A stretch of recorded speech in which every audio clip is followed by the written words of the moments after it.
Sometimes, life hits you harder than you ever imagined. When you've given everything to your family, when you've sacrificed for them, only to be left alone in the end, it feels like a betrayal that cuts deeper than any illness ever could. But what happens when the people you love most turn their backs on you in your darkest hour? Well, for me, that's when the game changed. Make sure you subscribe and let me know where you're watching from in the comments. I've always been the one who held everything together. When my husband was alive, I made sure he had everything he needed. The house was spotless, the kids were fed, and everything functioned like clockwork. I was the mother, the wife, the rock, the unspoken glue that held our family together. But then my husband died. Suddenly, I was no longer the woman behind the scenes. I was alone. My children were grown and had their own lives, their own families to care for. They didn't need me anymore. It didn't happen overnight.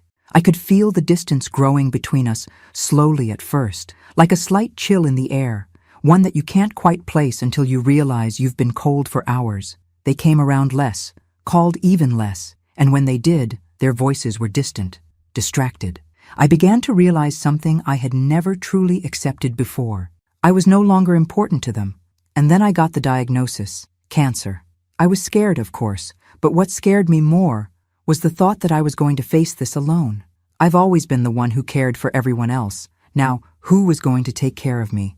I kept the news from my kids for as long as I could. I didn't want them to feel obligated to show up, but I also needed to know, did they care enough to be there when I needed them most? When I told them, they promised to visit. They said all the right things, but promises are easy to make when you're not staring down the barrel of your own mortality. Days went by, then weeks, and the visits didn't come. I heard excuses. I'm too busy. The kids have activities. I have work. And the silence grew louder. By the time I was admitted to the hospital for treatment, I was already used to the feeling of being invisible. The doctors and nurses were kind, but I wasn't sure that was enough. I wanted my children.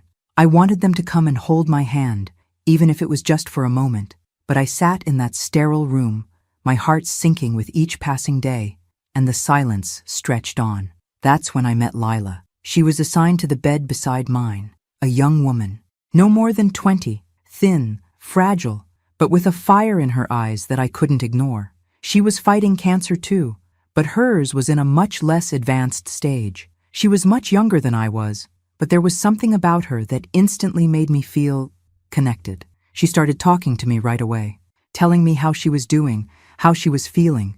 She didn't act like I was just another patient to her. She talked to me like a person, like I was more than just someone on the edge of death. Lila made me laugh. It was a quiet laugh at first, then a real one. I couldn't remember the last time I'd laughed like that. I couldn't even remember the last time I'd really felt anything except pain and disappointment. But Lila's energy, her zest for life, it was infectious. She was constantly cracking jokes, and despite the fact that both of us were lying there with IVs and machines hooked up to us, she managed to keep things light. She started helping me with little things, helping me get to the bathroom, getting me water when I couldn't reach it. She didn't even seem to mind. It was the first time in weeks I'd felt like I wasn't completely alone. I didn't realize how much I had needed that, how much I'd been missing real human connection. My children had been absent, and my heart ached from it. But Lila, despite everything she was going through, was right there with me. She was showing up in a way they hadn't. The days passed, and with each one, I found myself looking forward to seeing Lila. I started confiding in her, telling her about my life, my regrets, my fears. I told her about how my kids had stopped visiting, how they had slowly slipped away. I told her about my husband and the life we had shared.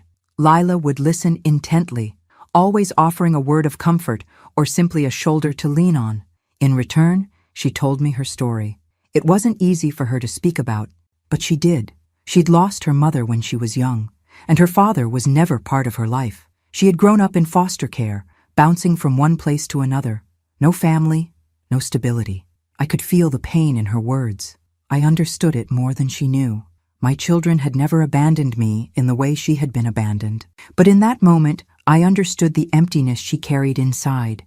It was a pain I recognized, and though we came from different lives, different backgrounds, we were both seeking the same thing: connection, love. And in a strange way, Lila became the family I had lost. She became the daughter I had always wanted, the one who saw me, who cared for me when no one else did. I never asked for it, but in a way I couldn't have been more grateful. But with that gratitude came an unsettling truth, the realization that I would never have that from my own children. They had shown me, in their absence, exactly how much they didn't care. And the more I thought about it, the more I realized I couldn't keep pretending. I couldn't keep waiting for them to care. I needed to make a choice. And I knew, deep down, that Lila, this young woman who had nothing, had given me everything. I had to do something for her, something that mattered. That night, as I lay in bed thinking, I made a decision. A decision that would change everything. I would make Lila my heir. It wasn't just about money or property. It was about giving her something real, something solid, something she had never had before. And in doing so, I would be making a statement, not only to my children, but to myself. For the first time in years, I felt like I was doing something for me. The next morning, I would have the papers drawn up, and I would change everything. But I didn't know how they would react. I didn't know how my children would take it. But I was ready to face whatever came next. And for the first time in a long time, I felt a flicker of hope. The weight of my decision felt heavy, but I knew it was the right one. I thought about it all night. The decision had come to me so suddenly, but in my heart, I knew it was the only choice I had left. I couldn't keep waiting for my children to care. I had given them everything, but now, in my hour of need, they had shown me that their priorities didn't include me. So, the next day, I did it. I made the call to my lawyer, and we started the process of changing my will. I had never expected my life to end up this way, but I knew I had to do what was right for me. For once, I had to make a choice that was about me and not them. I told Lila about it the following morning, and her eyes widened in surprise. She looked at me with disbelief, as if she didn't understand how she had come to be the center of everything in my life. But there she was, my rock, the only one who had been there for me. I didn't care if my children would be furious. Lila didn't want to accept it at first. "No, Martha, I can't take this from you," she said, her voice trembling. "I'm not—" "Lila," I interrupted gently, "you have no idea what you mean to me. I can't keep waiting for my kids to show up. They've had their chance. But you've been here for me when they weren't. You've shown me love, care, compassion, something I haven't felt in a long time. You're the one who matters now." She stayed quiet for a moment, as if trying to process everything I was saying. I could see the hesitation in her eyes, the reluctance to accept anything from me. But I couldn't help it. This was my decision. I needed to give her something real, something tangible to show how much I appreciated her presence in my life. I didn't want to think about how my children would react. I didn't want to imagine their anger, their resentment. For once, I didn't care. I had spent years being there for them, and they hadn't once shown up for me when I needed them most. Now, they were going to have to face the consequences of their neglect. The lawyer called that afternoon to confirm that the changes were made. My children would no longer inherit anything from me. Lila, this young woman who had been with me for only a short time, was the sole beneficiary of my estate. I didn't even want to think about how my children would react. I just had to believe that, in the end, I had made the right choice. The days following were a blur. The pain of the treatments, the sleepless nights, the endless waiting for any sign that my body would fight back. It was all consuming. But in the midst of it, there was something different. Lila was there, every moment. She helped me with my meals. She encouraged me when I thought I couldn't go on. She became a constant presence in my life, a symbol of hope when I felt hopeless. It was strange how, after all these years of giving my life to my children, I could find such peace in the company of someone so much younger, someone who had no obligation to care for me. But that was what made it so special. Lila wasn't here because she had to be. She was here because she wanted to be. Then, one afternoon, my children finally called. It had been weeks, but they had apparently decided to reach out now that they'd heard about the changes in my will. My eldest son, Mike, was the one who called. His voice was tight, his tone cold. "Mom, we need to talk," he said, barely hiding his frustration. "About what?" I asked, my voice steady, though my heart was racing. "We found out about the will," he said bluntly. "You can't be serious. You're leaving everything to her? To that girl?" His words stung, but I didn't let it show. Lila was sitting beside me, holding my hand, and I squeezed it tightly for support. I'm very serious, Mike, I replied. I've thought about it. And yes, I've left everything to Lila. She's been there for me in a way none of you have. You all promised you'd visit. You all promised you'd support me. But where were you when I needed you most? I could hear him fumbling with his words, trying to find the right thing to say. Mom, you don't know what you're doing. You can't just give everything to her. You're being manipulated. We're your children. We deserve that money. Deserve it? I felt the anger rise in my chest, but I kept my voice calm. You deserve nothing. I've spent my entire life giving to you, supporting you. But now, when I need it, you're nowhere to be found. Lila has been there for me, and I'm doing this because I want to. It's my decision.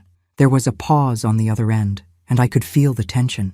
You're making a huge mistake, Mom, Mike said. We'll talk later. And just like that, the call ended. I didn't need to hear anything more. I had made my choice, and I wasn't going back. But as the days wore on, I couldn't help but wonder how my other children would react. I had always been the one to hold everything together, to keep the family united. And now, I had torn it all apart. But it wasn't me who had done that. They had. They had chosen to ignore me. They had chosen to walk away when I needed them most. And now, they would have to live with that. Lila looked at me, her face filled with both concern and sympathy. Martha, you don't have to keep doing this alone. I'm here. I'll always be here. And in that moment, I knew this was the family I needed. Not the one I'd fought for my entire life, but the one I had found when I least expected it. The one that showed me love when I felt like I had nothing left. For the first time in years, I felt like I was making the right decision. And in that moment, I was at peace with it. But little did I know, the storm that was about to come would shake everything I thought I knew about my family, my life, and the future I had just begun to build with Lila. I had made my choice, but what would it cost me? The days after the phone call with Mike were a blur, but a new clarity settled over me.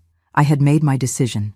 I had chosen to stand firm in the face of everything I had endured, to take control of what little I had left. I had given so much to my children over the years, sacrificed everything for them. And now, in my final moments, I wasn't going to let them tear me apart anymore. Lila's presence was a comforting anchor in the sea of my swirling emotions. I remember one evening, as the sun began to set, casting a warm orange light across the room, she sat beside me, brushing my hair away from my face, just as a daughter might do for her mother. It was a simple, tender gesture, but it meant the world to me. She didn't judge my decisions. She didn't ask for anything in return. She simply cared for me in the most genuine way possible. In her presence, I felt like I wasn't invisible. For the first time in a long time, I felt seen. But as peaceful as those moments were, I knew trouble was brewing. My children hadn't taken my decision lightly, and I could only imagine how furious they were. It was only a matter of time before they would show up at my door, demanding explanations, trying to convince me I had made a mistake. I wasn't wrong. The next morning, my second son, Daniel, came storming into my hospital room. He had a look in his eyes, a mix of anger and disbelief. I could tell right away this wasn't going to be a civil conversation. "Mom, what the hell is this?" he spat, holding up a copy of my new will. "This girl, Lila, is going to get everything." I looked at him, my heart heavy with a mixture of guilt and defiance. "Yes, Daniel, she is. You're out of your mind," he yelled. "You've gone crazy. You can't just give everything to some stranger. You've worked your entire life for that. And now, because she's been nice to you for a few weeks, she gets it all?" I felt the heat rise in my chest, but I didn't back down. "You haven't been here, Daniel. You didn't show up when I needed you. She did. She's been here, sitting by my side, helping me when you and your siblings couldn't be bothered. Lila deserves it. She's the one who cares." Daniel stood there, his face red with frustration. "What about us? Mom? What about your own children? Do we mean nothing to you?" "Of course you mean something to me," I said, my voice calm but resolute. "But you've all shown me that I mean nothing to you. You've had your chance, and you wasted it." His eyes filled with anger, but also something else, something that hurt even more than the anger. I saw guilt. He knew he hadn't been there. "Fine," Daniel muttered, throwing the will on the ground in disgust. "We'll take this to court. We won't let this stand." And with that, he stormed out, slamming the door behind him. I sat there, a quiet storm brewing inside me. My decision had already been made, but the weight of their response was something I hadn't fully anticipated. I thought I'd feel more empowered, but instead, I felt exhausted. My children, my own flesh and blood, were ready to fight me over what? Over money? Over something I had worked my entire life to provide for them, only to have them turn their backs on me when I needed them the most. Lila stayed silent, as she always did when things got heated. She sat quietly beside me, her hand gently resting on mine. I could feel her comforting presence, but even she couldn't take away the sting of my children's betrayal. "It's going to be okay," Lila said softly, her voice full of sincerity. "They'll realize, eventually, but until then, you've got me, and that's what matters." I squeezed her hand, grateful for her unwavering support. "Thank you," I whispered. "I don't know what I'd do without you." But despite her comfort, the truth of the situation hit me harder than I had expected. My children had no intention of accepting my decision. They were going to fight me every step of the way. They had already proven that they cared more about the money than they did about me. I spent the next few days in a haze. The pain of my illness was amplified by the emotional turmoil of my family's betrayal. The constant nagging thought that this would be my legacy, the anger, the resentment, the fight, was unbearable. It was during one of those sleepless nights, lying in the dark, that I made another decision. I wouldn't back down. I couldn't. I had been weak for so long, living my life for others, always putting myself last. I was done. I would fight for this, for me, for the only family I had left. The next day, I contacted my lawyer again. I had to ensure that everything was in place. My children might try to take this to court, but I was ready for them. I had spent my life giving to them, and now it was time for me to finally live for myself. I told Lila what I was doing. I knew she was concerned, but she didn't stop me. She simply nodded and said, "Whatever happens, we'll face it together." And for the first time in a long while, I didn't feel so alone. But the storm was far from over. My children were enraged, and I knew they wouldn't let me go easily. They would stop at nothing to get what they thought was rightfully theirs. And as much as I didn't want to hurt them, I knew it had to be this way. The battle was just beginning, and I couldn't afford to back down now. I had made my choice, and now I would face the consequences, whatever they might be. It was only a matter of time before my children came for me again. The days dragged on, each one feeling longer than the last. My treatment continued, but with every passing day, the tension surrounding my decision grew. I could feel it, thick in the air, hanging over me. I had hoped that maybe, just maybe, my children would reconsider. But with every phone call, with every email, it became more and more apparent that they weren't going to let it go easily. It wasn't just about money to them. It was about control, the control they thought they had over my life, over my decisions, and I had taken that from them. They couldn't handle it. The next blow came when my youngest daughter, Emily, showed up at the hospital unannounced. She had always been the one who pretended the most, the one who used to make all the promises. She was the one who had always called me Mom, with the sweetest tone, as if it were enough to make up for the empty visits, the hollow promises. She walked in that day with a look on her face that I knew all too well. It was the look of someone who had been sent to fix things, but I wasn't going to be fixed anymore. "Mom," Emily started, her voice shaky but still laced with an edge of authority. "I came to talk to you about what you've done." I sat up in my hospital bed, a slow wave of exhaustion washing over me. I had been through this already, and I wasn't interested in hearing what she had to say. "I've made my decision, Emily," I said firmly, my voice steady despite the chaos inside me. "And it's final." Her eyes narrowed. "You're making a huge mistake. You're letting a stranger control your life. She doesn't even know you, Mom. How can you trust her?" I felt my heart racing, but I stayed calm. "She knows me better than any of you ever have, Emily. She's been here for me, helping me in ways none of you have. I'm done being invisible to you. Done being your second choice." Emily's face twisted in frustration. "Mom, don't say that. You know we love you. We just—" "No, Emily. Don't you dare tell me you love me," I interrupted, my voice rising despite myself. "I haven't seen love from any of you for a long time. You come around when it's convenient for you. You think a few half-hearted calls and I'm sorries can fix years of neglect. It's too late for that." She recoiled slightly, as if I had slapped her, but I wasn't finished. Lila has been here every day. She's been by my side. She doesn't need anything from me. She cares about me for who I am, not for what I can give her. And that's why I've made her my heir. Mom, please, Emily said, her voice breaking as she knelt beside my bed. You're not thinking clearly. You're letting this girl manipulate you. I could see the tears in her eyes, but they didn't move me. The tears were about her loss, not mine. She wasn't crying for me. She was crying because I wasn't following the script she had written for me. No, Emily, I said, my voice softer now, but resolute. You're the one who hasn't been thinking clearly. I gave you everything. And in return, you gave me nothing but empty promises. I'm not going to keep pretending anymore. There was silence between us for a long moment, heavy and suffocating. Emily stood up, wiping her eyes quickly.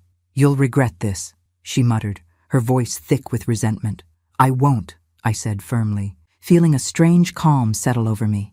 You'll see. She left without saying another word. I didn't watch her go. I didn't want to.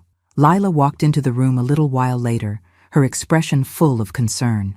How did it go? She asked, sitting down beside me. I sighed and shook my head. She's furious. They all are. But I'm not going to back down. Lila nodded, her eyes filled with empathy but also something stronger, support. You don't have to do this alone, Martha. You don't have to face this by yourself. I looked at her, really looked at her, and for the first time in a long while, I didn't feel alone. She was my family now, whether I'd ever had a choice in it or not. I know, I whispered, feeling a weight lift off my shoulders. I've never been more sure of anything in my life. But the truth was, I had no idea what was coming next. I didn't know how much farther my children would go. I didn't know how ugly this fight would get. But I couldn't worry about that anymore. I had made my decision, and no matter what, I wasn't going to let them take that from me. The battle was far from over, but this time, I wasn't going to let them win. The days felt like weeks.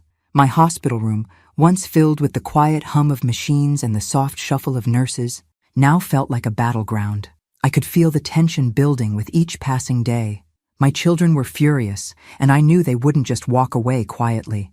They would fight for what they believed was theirs, and that meant fighting me. Lila stayed by my side, as she always did. Her presence was a constant, a reassuring reminder that there was still good in the world. She helped me with my treatments, ran errands for me, and made sure I was eating, doing all the things my children had once done without a second thought. Lila didn't care that I was sick, or that I had nothing left to give her. She cared about me. The calls from my children continued, each one more heated than the last. Mike, Daniel, and Emily. Each one tried their best to convince me that I was making a mistake. They all tried different angles. They played on my guilt. They tried to remind me of the good times we'd had, of the love we'd shared in the past. But I wasn't buying it anymore. Their love wasn't unconditional. It was transactional. One afternoon, the phone rang again. It was Mike. Mom, are you really going to do this? Are you really going to let her take everything? He demanded. His voice was shaking with anger, and I could hear the frustration in his words. I'm not letting her take anything, I replied calmly. I've made my choice, Mike. I'm not changing my mind. There was a pause on the other end. I could hear him taking a deep breath, trying to collect himself. You're breaking our hearts, Mom. You're breaking our family apart. I could feel the weight of his words, but I didn't flinch. You all broke my heart a long time ago, I said quietly. You stopped being a family to me. You abandoned me when I needed you most. Now, I'm doing what's right for me. He sighed, the sound heavy with resignation. This is going to ruin everything. We'll never forgive you for this. I didn't say anything for a long moment. There was nothing left to say. My decision was final. We'll see you in court, he added coldly before hanging up. I put the phone down, my hand trembling slightly. It was over. The fight had already begun. I looked over at Lila, who had been quietly listening from the chair by my bedside. They're going to take me to court, I said, my voice a little more fragile than I wanted it to be. Lila didn't hesitate. She stood up and walked over to me, placing a gentle hand on mine. We'll fight this together, Martha. I'm with you. Whatever happens, I'm not leaving you. I nodded, feeling an overwhelming sense of gratitude wash over me. I had never asked for this kind of loyalty, yet here it was, in the form of this young woman who had been through so much herself. Days turned into weeks, and the fight raged on. My children hired a lawyer, and I did the same. The papers were filed, and soon enough, We were heading toward a legal battle that I knew would tear apart whatever was left of my relationship with them. But I couldn't let that stop me. I had made my choice, and I wasn't going to let them bully me into changing it. It was a Monday afternoon when I received the summons. My lawyer called to tell me that my children were formally contesting my will. It was official now. I couldn't say I was surprised, but it still stung. It felt like they were tearing away at the last shred of dignity I had left. But even in that moment, I felt a sense of calm. I wasn't going to lose this. I had made my decision, and I was going to fight for it, no matter what. Lila sat beside me as we discussed the next steps. "I'll be here every step of the way," she said, her voice steady and reassuring. "You don't have to do this alone." I took her hand, squeezing it tightly. "I know. I'm lucky to have you." The court date was set for a few weeks later, and I braced myself for the storm that was coming. I had no idea what the outcome would be, but I knew one thing for sure. I was done being the quiet, invisible mother. I was done being the one who always put others first, always sacrificing herself. For the first time in my life, I was going to fight for myself. The next few days passed in a blur of preparation. My lawyer worked tirelessly, filing paperwork, gathering evidence. My children, of course, did everything they could to undermine me, accusing Lila of manipulating me, claiming I was of sound mind and not capable of making such a decision. They twisted every word I said, trying to make me out to be an irrational, confused old woman. But I wasn't confused. I knew exactly what I was doing, and I wasn't going to let them make me feel small anymore. The night before the court date, I lay awake in bed, staring at the ceiling. Lila was sleeping in the chair beside me, her presence a comforting warmth. It was strange, the peace I felt in that moment. I had spent so many years waiting for my children to love me, to see me, to appreciate me. But now, for the first time in so long, I didn't feel like I needed their approval. For the first time, I was doing something for me. And that thought, that small spark of freedom, gave me the strength I needed to face what was coming. I wasn't going to lose this fight, not this time. The courtroom was waiting, and so was my fate.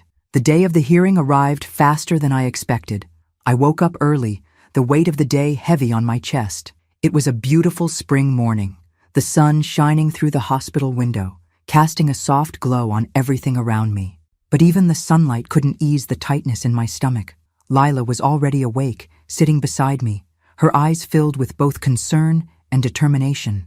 She had been by my side every step of the way, through the late-night phone calls, the angry outbursts from my children, the endless legal discussions. She was the only one who hadn't let me down, and I knew, without a doubt, that she was going to be there with me today. "Are you ready for this?" Lila asked softly, brushing a strand of hair from my face. I took a deep breath and nodded.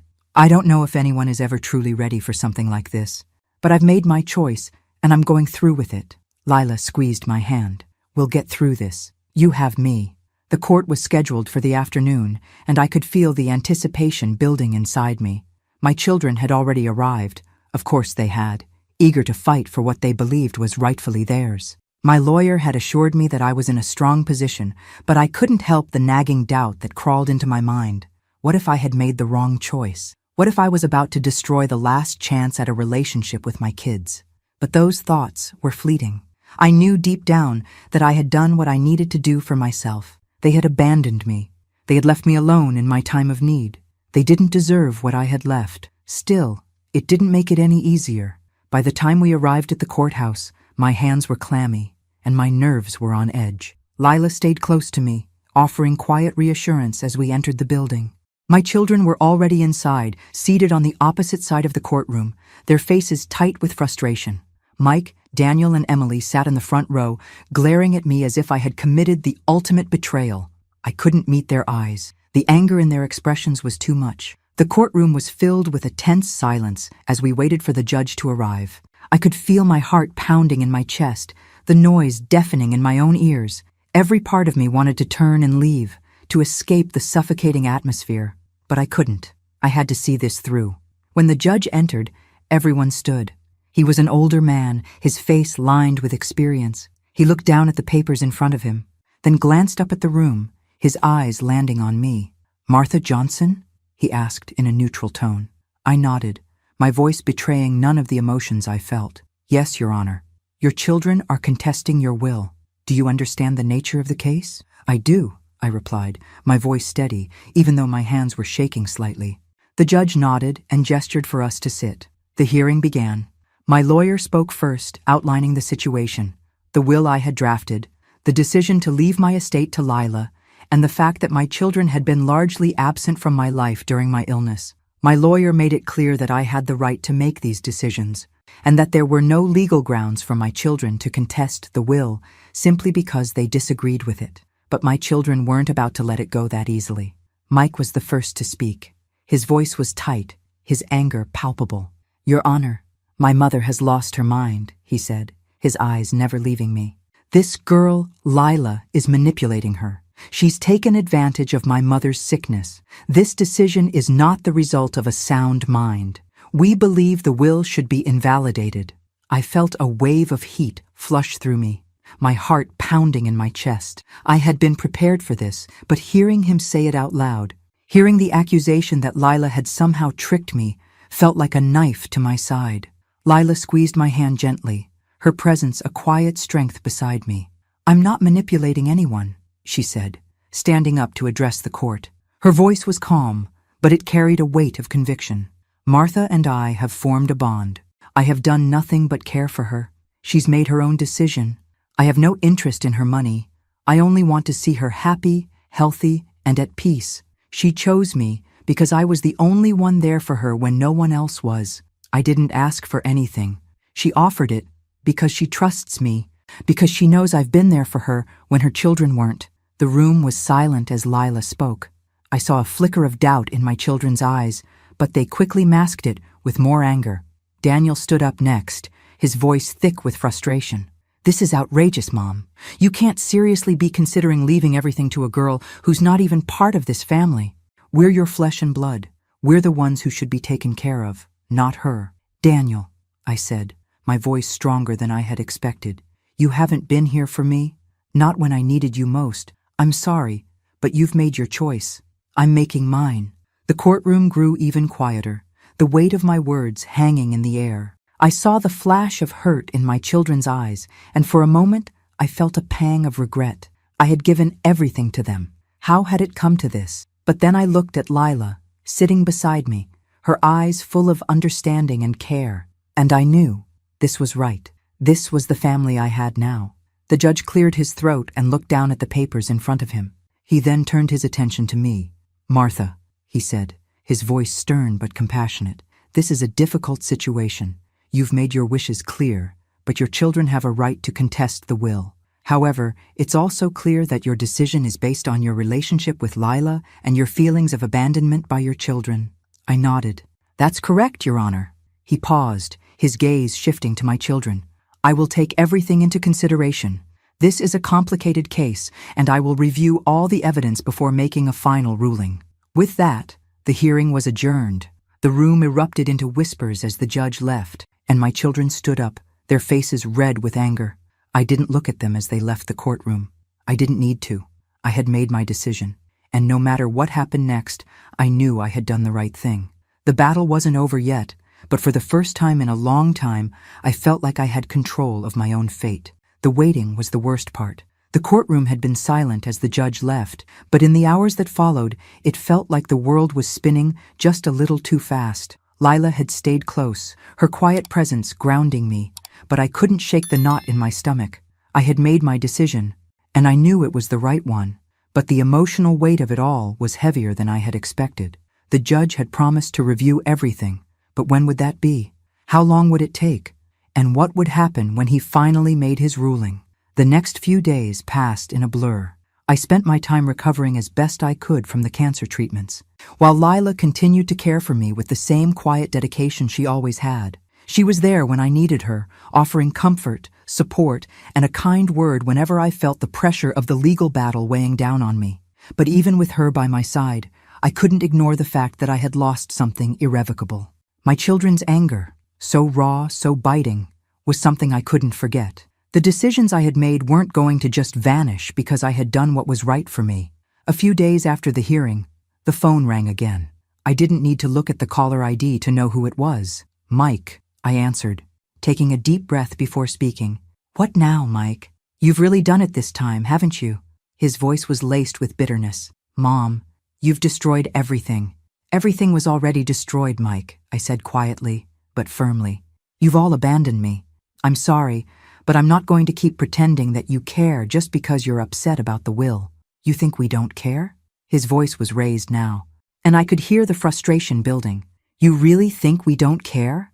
We've been dealing with you being sick, and now you're just going to leave us with nothing? You don't care about me, Mike. You care about what you can get from me.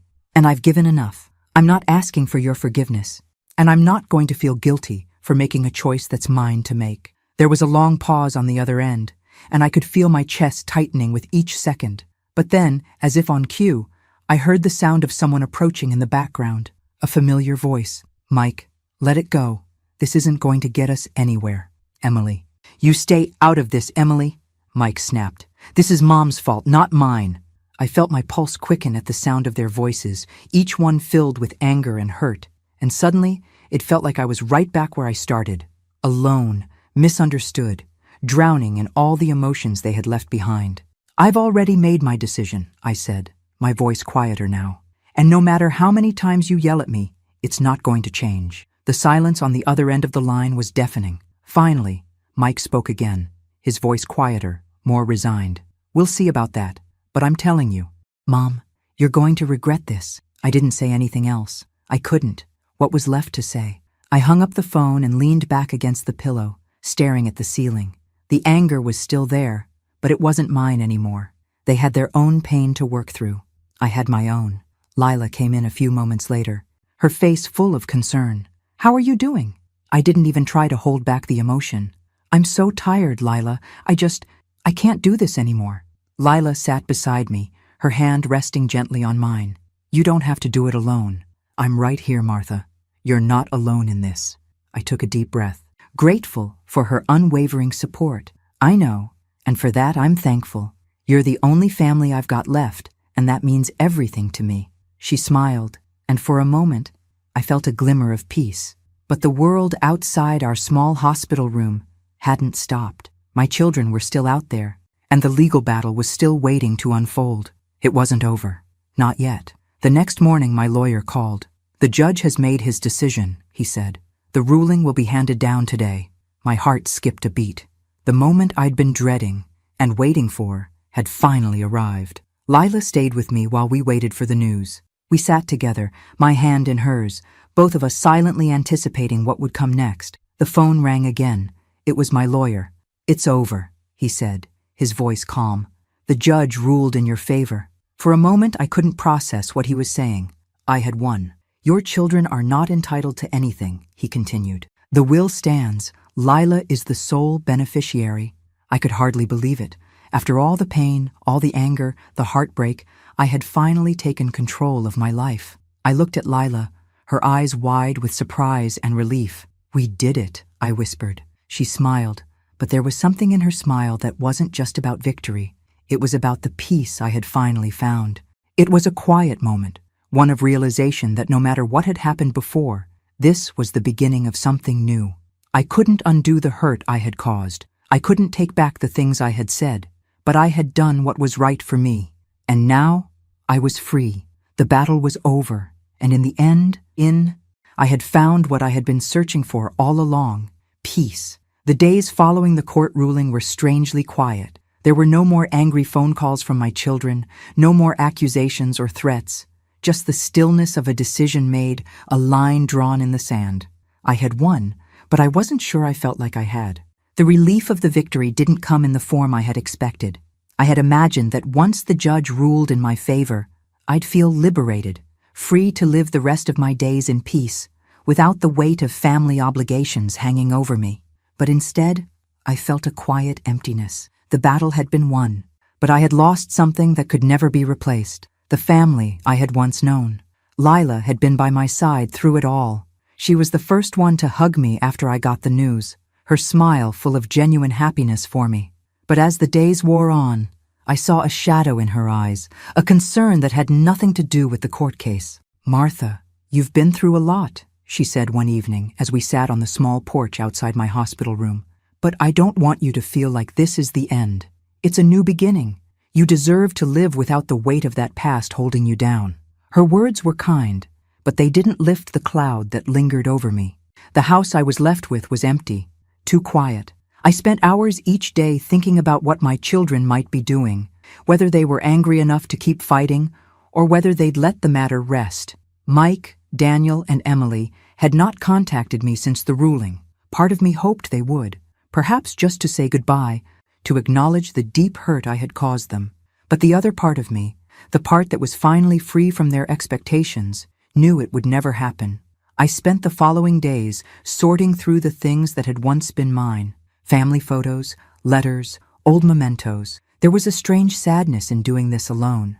The past felt like a different lifetime, one I had been forced to leave behind in order to survive. It was late one evening when the knock on my door came. I wasn't expecting anyone. Lila had gone out for a while to take care of some errands, and I was alone in the house, my mind wandering. The knock was loud, urgent, and I felt a rush of anxiety before I even got to the door. When I opened it, my eldest son, Mike, was standing there. His face was red, his eyes sharp with anger, but there was something else, a weariness that hadn't been there before. "Mom," he started, his voice rough. "We need to talk." My heart skipped. I hadn't seen him since the court case. Had he come to apologize? To ask for forgiveness? The cynic in me told me no, but the mother in me, the one who had spent years trying to fix things, hoping for reconciliation, had a small, foolish hope. I stepped aside and let him in, my pulse racing. Mike walked in without saying anything more, taking a seat in the living room. I sat across from him, unsure of what to expect. My thoughts were scattered. What did he want? What had changed since the ruling? "I'm not here to argue," Mike said, his voice low. "I'm here because I have to say something, and I think you deserve to hear it." I waited for him to continue, the silence between us stretching. "I don't agree with what you did," he continued. "I don't agree with your decision, but I've had time to think, and I get it, in a way. I've been an asshole, Mom. I've let you down. I've been selfish, and I can't undo any of that. I can't undo the hurt we've caused you." My breath caught. For a moment, I didn't know how to respond. His words, though harsh, were something I had never expected to hear. I had always imagined my children would never take responsibility for their actions. This wasn't the apology I had wanted. It wasn't even close, but it was something. He looked up at me, his expression hardening again. "I'm not here for your forgiveness. I'm not even asking for it. I'm just telling you the truth. I don't know if we'll ever be a family again. I don't know if I'll ever forgive myself for how we treated you. But I needed to come here because it wasn't right." I sat there, processing his words. My heart ached, but it wasn't the same ache I had felt before. This was something different, a kind of emptiness that came from finally hearing the truth. Mike stood up, shifting awkwardly. "I'll go now. I just wanted you to know that, whatever happens, I'm sorry, Mom. I really am." And just like that, he was gone. I closed the door behind him, my mind reeling. Part of me wanted to scream, to demand more.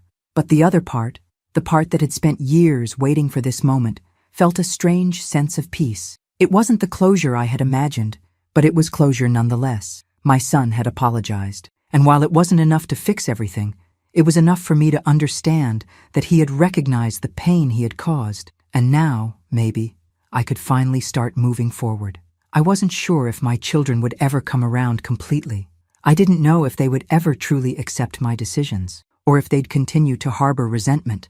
But for the first time, I knew that whatever happened next, I had done what I needed to do for myself, and that had to be enough. I woke up the next morning with a strange, heavy sense of calm. The conversation with Mike had shaken me more than I expected, but there was a finality to it that settled deep within me. I had spent years wishing for an apology, for some kind of acknowledgement from my children. And while Mike's words hadn't fixed everything, they had given me something I didn't think I would ever get, an honest admission of guilt. But there was something else, too. Even after the apology, I still felt empty. The void left by my children was never going to be filled, and it wasn't something I could simply wish away.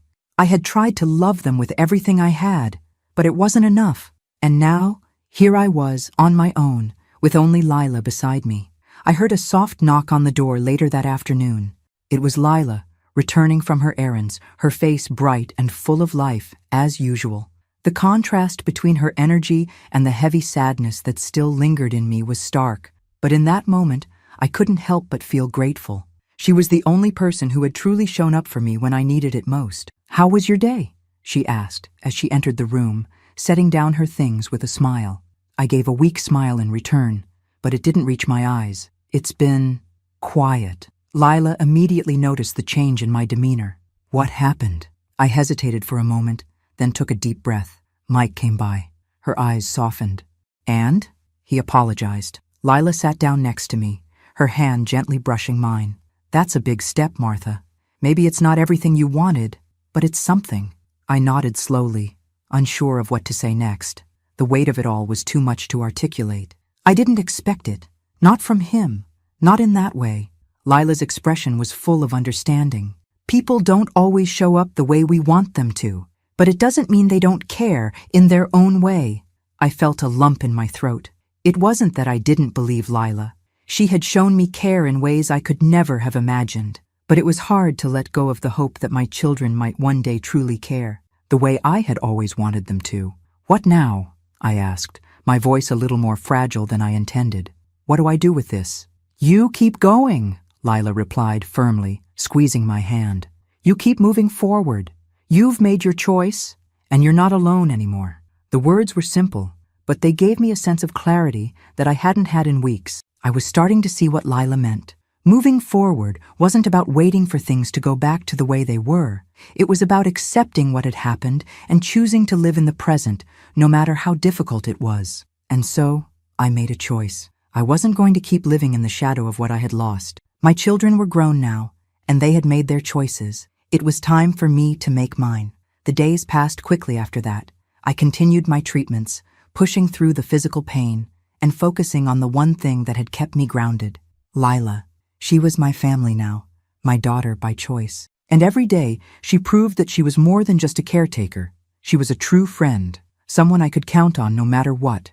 We spent afternoons together, talking about everything and nothing. Sometimes we sat in silence, watching the world outside the window. Other times, we laughed until we couldn't breathe. One evening, as I sat by the window, watching the sun set, I realized how much I had come to appreciate these quiet moments. I had spent so much of my life trying to please everyone else, trying to hold my family together. But now, I was beginning to understand that true peace came from within. Lila came over and sat beside me, her presence comforting.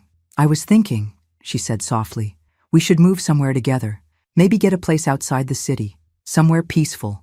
We can start fresh, just the two of us." The idea caught me off guard. I had spent so much of my life wrapped up in my family's needs, in their demands, that I hadn't thought about what I wanted. And now, for the first time, the thought of a new beginning seemed possible. "Are you sure?" I asked. "I don't want to hold you back from your own life." Lila smiled, her eyes full of warmth. "Martha, you're not holding me back. You're the one who's been there for me when I had no one. I want to be here for you too. We'll make a life together, one that's ours." Her words filled me with a deep sense of gratitude. In that moment, I knew she was right. I didn't have to keep trying to make everyone else happy. For once, I could focus on my own happiness, on what I needed. And in Lila, I had found the family I'd always longed for. And so, we made plans. Together, we began to look for a house, somewhere quiet, somewhere that could be our new home. A place where we could build new memories and leave behind the hurt that had defined so much of my past. The following weeks were filled with small steps forward, finding the right place, making plans for the future. But in each of those moments, I felt a growing sense of peace. The battles with my children, the loneliness, the pain, it was all fading into the past. As I sat in the living room of our new home, looking around at the walls that were still bare but full of possibility, I realized something. This was it. This was what I had been waiting for. Not the approval of my children, not the legacy I thought I had to leave, but this moment of quiet, of new beginnings. And with Lila beside me, I knew I was finally where I belonged. For the first time in my life, I wasn't living for anyone else. I was living for myself. And for the first time in a long time, I could breathe. The house felt like a dream. It was small, cozy, and nestled on the edge of town, far away from the noise and reminders of a life I no longer wanted. The rooms were simple, but full of potential, the kind of place where you could make memories without the weight of past regrets hanging in the air. It was quiet here, and it was exactly what I needed. I sat on the front porch one evening, a cup of tea in my hands, the cool breeze ruffling my hair. Lila had gone out for a while to visit a friend, leaving me alone with my thoughts. It had been a week since we'd moved in, and everything was still new. I hadn't yet unpacked everything. There was no rush. We were in no hurry to settle into the past anymore. This was our new beginning, and we were going to take our time. I looked out at the horizon, where the sun was setting in shades of pink and orange. It was beautiful. It was peaceful.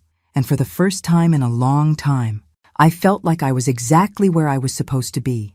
Lila returned a little while later, her footsteps light on the gravel path. She smiled when she saw me sitting there, and I couldn't help but smile back. "Still soaking in the view?" she asked, sitting down beside me. I nodded. "It's hard not to.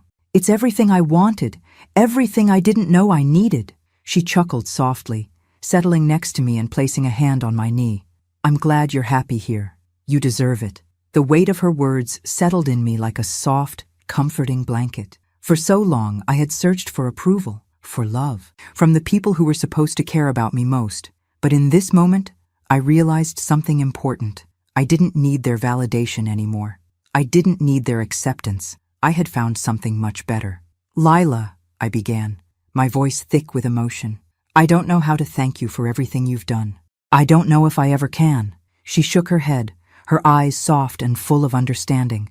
"Martha, you don't have to thank me. I'm here because I want to be.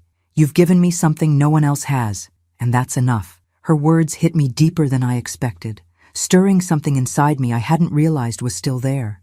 I was so lost before, I confessed, looking out at the view again, trying to steady my breath. I thought my life was over when my family turned their backs on me. I thought I had nothing left. But now, I realize that I've had everything I needed all along. Lila's hand squeezed mine. "You've always had it, Martha. It was just about finding the right person to share it with." I let her words sink in, and for the first time in years, I felt whole. I didn't need my children's forgiveness to heal. I didn't need to prove myself to anyone. All I needed was to accept that the family I had built with Lila was real, and it was enough. We sat in silence for a while, watching the sun sink lower in the sky, painting the world in a soft, golden hue. The world felt infinite in this moment, full of possibilities. It had taken me a long time to get here. I had spent so many years putting everyone else first, trying to fix relationships that were beyond repair. I had spent too much time focusing on what was missing instead of what I had.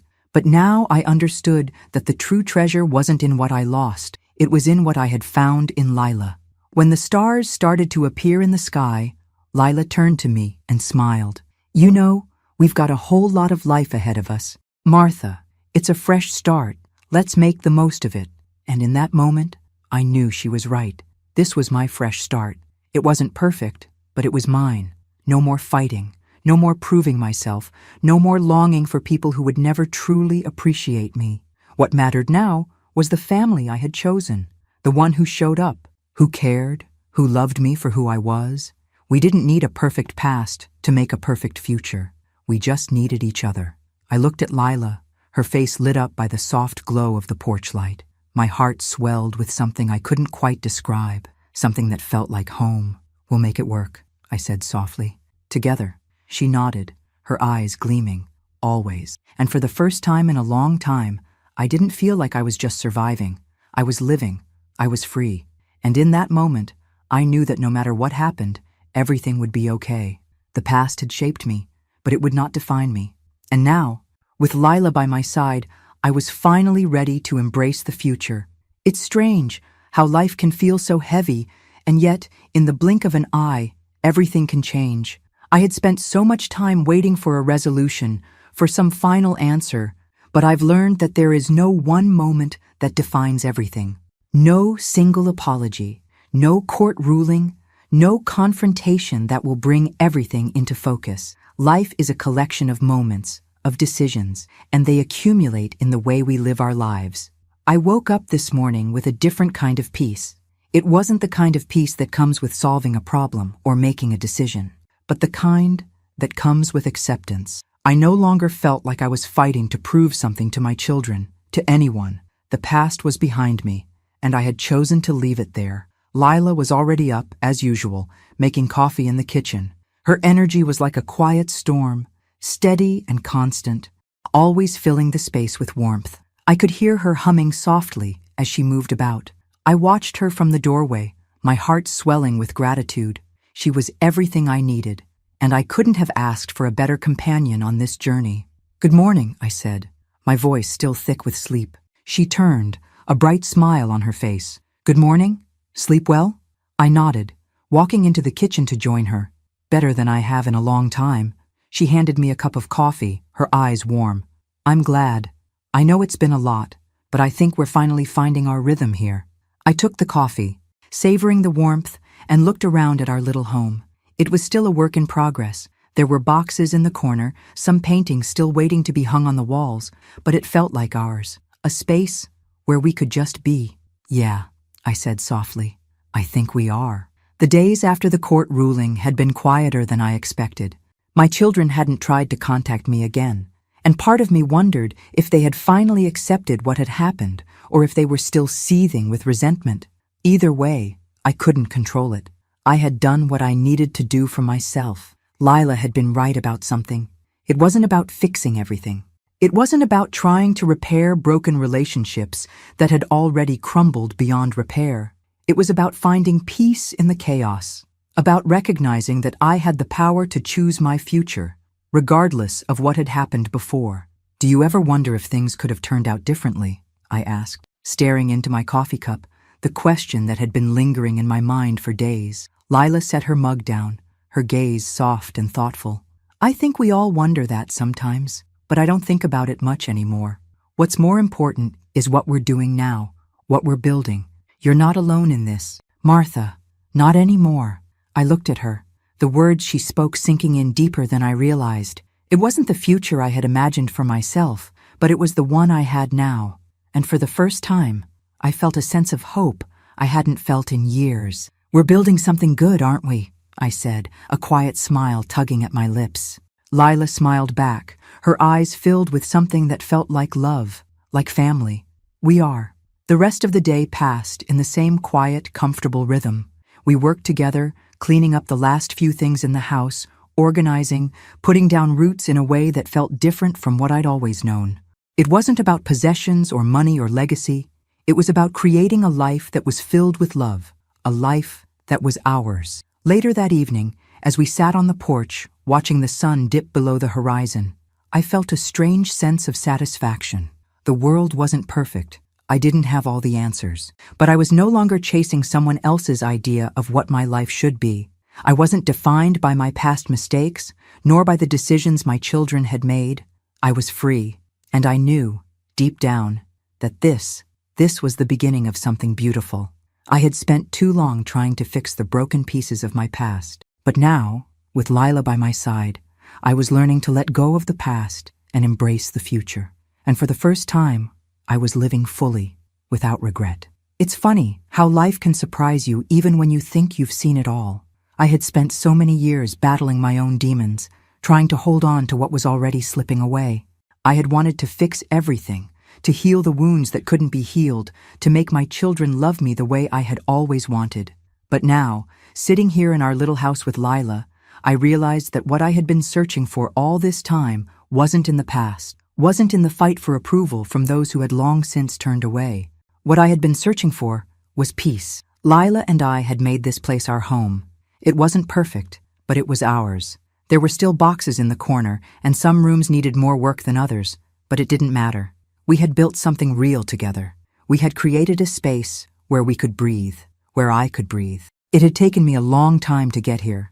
I had spent my life trying to please others, trying to make everyone around me happy, but at the expense of myself. I had sacrificed everything for the people I loved, only to be left in a cold, empty room with no one but myself. But here I was, finally realizing that I didn't need their approval to be happy. I didn't need their love to feel complete. The truth was, I had found a kind of love that was even more powerful, one that was unconditional, built on mutual respect and understanding. Lila had become my daughter, not by blood, but by choice. We had formed a bond that was stronger than anything I had ever experienced, and it was real. It was enough. That evening, we sat together on the porch as we often did, watching the sun dip below the horizon. The house was quiet, except for the sound of crickets in the distance and the occasional rustling of leaves in the wind. It was peaceful, the kind of quiet I had longed for but never knew how to find. "You know," Lila said, breaking the silence, "I never imagined we'd end up here, but I wouldn't trade it for anything." I smiled, feeling a lump form in my throat. Me neither. I never thought I'd have this. I thought I'd spend my life waiting for something that was never coming. Lila reached over and took my hand. "You're not waiting anymore, Martha. You've got everything you need right here." I squeezed her hand, the words hanging in the air between us. We had both been through so much, and now we had this new beginning, this future that we could shape however we wanted. There were no expectations, no pressure to be something we weren't. It was just us, and it was more than enough. I leaned back in my chair, letting the peace of the moment wash over me. The weight I had carried for so many years was gone now, lifted by the simple act of letting go. The guilt, the pain, the anger, it was all fading, slowly but surely.